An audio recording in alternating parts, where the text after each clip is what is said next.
மாண்புமிகு பேரவைத் தலைவர் அவர்களே, காவிரி விவகாரத்தில் எதிர்கட்சி சில விவரங்களை கேட்டிருக்கிறாங்க. காவிரி நமக்கு உயிர் ஆதாரம், நம்மளோட உணர்வு ரீதியான ஒன்று. அதனால் அதை வச்சு அரசியல் பண்ணுற எண்ணம் துளி கூட நம்ம அரசுக்கு இல்லை.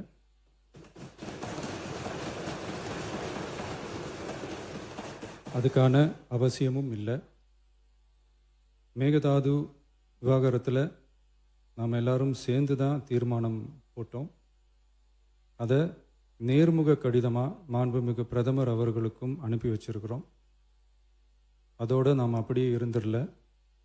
ராஜ்யசபாவில் ஒன்றிய ஜல் சக்தி துறை இணை அமைச்சர் மேகதாது அணை பற்றி முழு விவரங்களை குறிப்பிடலைன்னு தெரிஞ்சதும் காவிரி நடுவர் மன்றத்தின் இறுதி தீர்ப்பு மற்றும் மாண்புமிகு சுப்ரீம் கோர்ட் தீர்ப்பு சம்பந்தமான விதிகள் மற்றும் பத்திகளை கோட் பண்ணி மேகதாது திட்டத்துக்கு எந்த விதமான சட்டபூர்வமான அனுமதியோ நிர்வாக அனுமதியோ வழங்கக்கூடாதுன்னு மாண்புமிகு பிரதமர் அவர்களுக்கு அடுத்த நாளே நேர்முக கடிதம் எழுதினோம். காவிரி நதிநீர் பங்கீட்லேயும் சரி, மேகதாது அணை கட்டுற முயற்சிகளை தடுக்கிறதுலையும் சரி, தமிழ்நாட்டோட உரிமையை நம்ம அரசு கொஞ்சம் கூட விட்டு தரவே தராது. அதுதான் நம்மளோட நிலைப்பாடும். அதே நேரத்தில் கர்நாடகாவில் சில அணைகள் கட்ட ஆரம்பித்ததை பற்றியும் இதே அவையில் 1969 ஒரு விவாதம் நடந்திருக்கு. அப்போது நீர்வளத்துறை அமைச்சராக இருந்தது யார்? அப்போ அணை கட்ட விட்டது ஏன்னு கேட்டு அந்த மாதிரி சீப் பாலிட்டிக்ஸ்லாம் நான் பண்ண விரும்பலை.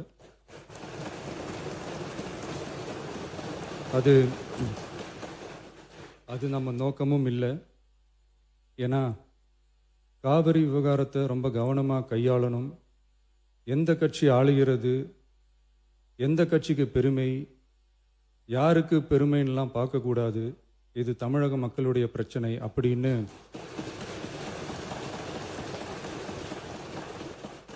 அப்போ இருந்த எதிர்கட்சி தலைவர் திரு திருமன் அவர்கள் சொன்னதை இந்த சபையில் சொல்ல விரும்புகிறேன். காவிரி பிரச்சனையில் சம்பந்தப்பட்ட 2 மாநிலங்களும் ஒன்றிய அரசும் உட்கார்ந்து முடிவெடுக்கணும்னு 1969 இந்த சபையில் பேசியிருக்கிறாங்க.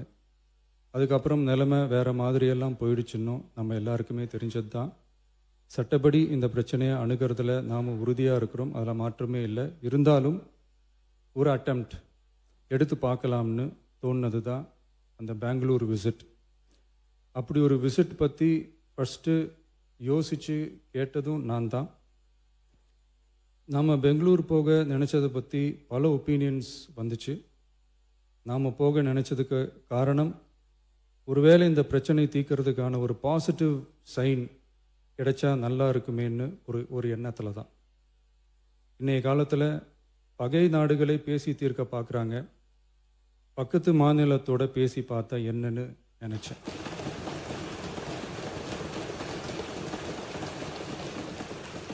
அதனால தான் அப்படி ஒரு அட்டெம்ப்ட் எடுக்க நான் ட்ரை பண்ணோம். ஒருவேளை அந்த அட்டெம்ப்டில் ஒரு அவமானம் நேர்ந்தால் என்ன செய்யன்னு சில பேர் கேட்டாங்க.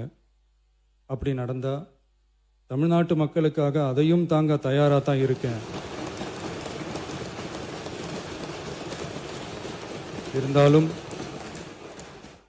இருந்தாலும் நம்ம மேலே அன்பு காட்டின அத்தனை பேருக்கும் என்னோட நன்றிகள்.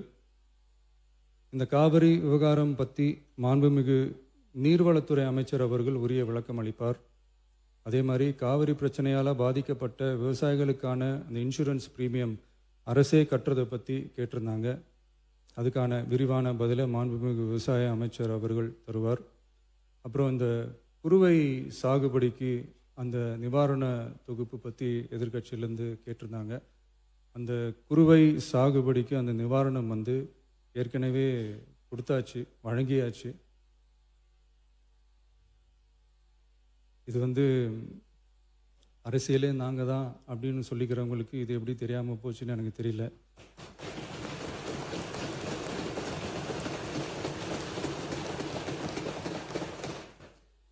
முன்ன பின்ன பேப்பர் படிச்சிருந்தா நாட்டில் என்ன நடக்குதுன்னு தெரிஞ்சிருக்கும். மாண்புமிகு எதிர்க்கட்சி தலைவர் பேசுவதற்கு நீங்க அமைதியா இருங்க. நீங்களே இப்படி பிரச்சனை பண்ணா எப்படி? அமைதியா இருங்க, அவங்க பேசணும் சுருக்கமாக. பேரவைத் தலைவர் அவர்களே, ஸ்பெஷல் பேக்கேஜ்னா நீங்க கொடுத்தது 134 கோடி கொடுத்தீங்க. அது அனைத்து அரசுலையும் கொடுக்கறக்கூடிய ஸ்பெஷல் பேக்கேஜ் தான். இப்ப வறட்சி நிவாரண நிதி அவங்க கேட்கறாங்க. இது ரெண்டுத்துக்கும் வித்தியாசம் தெரிஞ்சுக்க வேண்டும். இது வெறும் டெய்லி காலைல பேப்பர் படிச்சா மட்டும் பத்தாது. அங்க அனைத்து கட்சி கூட்டத்தை கூட்டி அனைத்து விவசாயிகளோடையும் போய் கலந்து பேசி அவங்களுடைய கோரிக்கைகள் என்னன்னு நீங்க தயவு செய்து கேட்டுக்கொள்ள வேண்டும். அதே மாதிரி அதே முன்னவர் மாண்புமிகு இதெல்லாம் மன்னிக்கணும். மாண்புமிகு எதிர்க்கட்சி தலைவர்கள் இப்போது வறட்சி நிவாரணத்தை பற்றி சொன்னார்கள். செப்டம்பர் இறுதி வரையிலும் பார்த்துவிட்டு தான் வறட்சி நிவாரண பணிகளை ஆற்றுவது வழக்கம். அவை அதை குறிப்பிட விரும்புகிறேன்.